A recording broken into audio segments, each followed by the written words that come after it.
Hello everyone, I'm James from By The Fireside, and this is Nyarlathotep by H.P. Lovecraft. Nyarlathotep, the crawling chaos. I am the last. I will tell the audient void.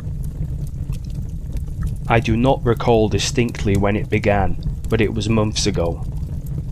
The general tension was horrible. To a season of political and social upheaval was added a strange and brooding apprehension of hideous physical danger. A danger widespread and all-embracing. Such a danger as may be imagined only in the most terrible phantasms of the night. I recall that the people went about with pale, worried faces, and whispered warnings and prophecies which no one dared consciously repeat or acknowledge to himself that he had heard. A sense of monstrous guilt was upon the land, and out of the abysses between the stars swept chill currents that made men shiver in dark and lonely places. There was a demonic alteration in the sequence of the seasons. The autumn heat lingered fearsomely, and everyone felt that the world and perhaps the universe had passed from the control of known gods or forces to that of gods or forces which were unknown.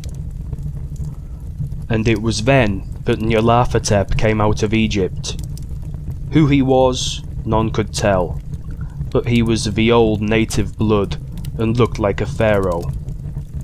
The Fellaheen knelt when they saw him, yet could not say why. He said he had risen up out of the blackness of 27 centuries, that he had heard messages from places not on this planet. Into the lands of civilization came Nyarlathotep, swarthy, slender, sinister, always buying strange instruments of glass and metal and combining them into instruments yet stranger. He spoke much of sciences, of electricity and psychology, and gave exhibitions of power which sent his spectators away speechless, yet which swelled his fame to exceeding magnitude. Men advised one another to see Nyarlathotep, and shuddered. Where Nyarlathotep went, rest vanished, for the small hours were rent with the screams of nightmare. Never before had the screams of nightmare been such a public problem. Now the wise men almost wished they could forbid sleep in the small hours, that the shrieks of the cities might less horribly disturb the pale, pitying moon as it glimmered on green waters gliding under bridges, and old steeples crumbling against a sickly sky. I remember when Nyarlathotep came to my city, the great, old, terrible city of unnumbered crimes. My friend told me of him, and of the impelling fascination and allurement of his revelations, and I burned with eagerness to explore his uttermost mysteries.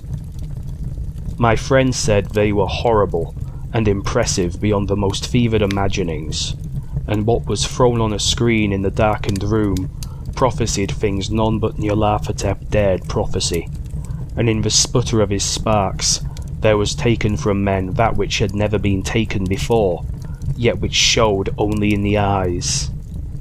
And I heard it hinted abroad that those who knew Nyarlathotep looked on sights which others saw not. It was in the hot autumn that I went through the night with the restless crowds to see Nyarlathotep. Through the stifling night, and up the endless stairs into the choking room, and shadowed on a screen, I saw hooded forms amidst ruins, and yellow evil faces peering from behind fallen monuments. And I saw the world battling against blackness, against the waves of destruction from the ultimate space, whirling, churning, struggling around the dimming, cooling sun. Then the sparks played amazingly around the heads of the spectators, and hair stood up on end, while shadows more grotesque than I can tell came out and squatted on the heads. And when I, who was colder and more scientific than the rest, mumbled a trembling protest about imposture and static electricity. Nyarlathotep drove us all out, down the dizzy stairs into a damp, hot, deserted midnight streets. I screamed aloud that I was not afraid, that I never could be afraid, and others screamed with me for solace. We swore to one another that the city was exactly the same, and still alive, and when the electric lights began to fade we cursed the company over and over again, and laughed at the queer faces we made.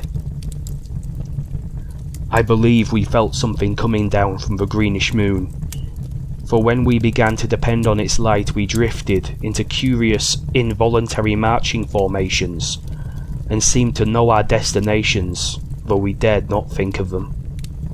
Once we looked at the pavement, and found the blocks loose and displaced by grass, with scarce a line of rusted metal to show where the tramways had run. And again we saw a tramcar, lone, windowless, dilapidated, and almost on its side. When we gazed around the horizon, we could not find the third tower by the river, and noticed that the silhouette of the second tower was ragged at the top. Then we split up into narrow columns, each of which seemed drawn in a different direction. One disappeared in a narrow alley to the left, leaving only the echo of a shocking moan. Another filed down a weed-choked subway entrance, howling with a laughter that was mad. My own column was sucked toward the open country, and presently I felt a chill which was not of the hot autumn, for as we stalked out on the dark moor, we beheld around us the hellish moon glitter of evil snows. Trackless, inexplicable snows swept asunder in one direction only, where lay a gulf all the blacker for its glittering walls. The column seemed very thin indeed as it plodded dreamily into the gulf. I lingered behind, for the black rift in the green-litten snow was frightful, and I thought I had heard the reverberations of a disquieting wail as my companions vanished. But my power to linger was slight. As if beckoned by those who had gone before, I half floated between the titanic snowdrifts, quivering and afraid, into the sightless vortex of the unimaginable. Screamingly sentient, dumbly delirious, only the gods that work can tell. A sickened, sensitive shadow writhing in hands that are not hands, and whirled blindly past ghastly midnights of rotting creation. Corpses of dead worlds with sores that were cities, charnel winds that brush the pallid stars and make them flicker low.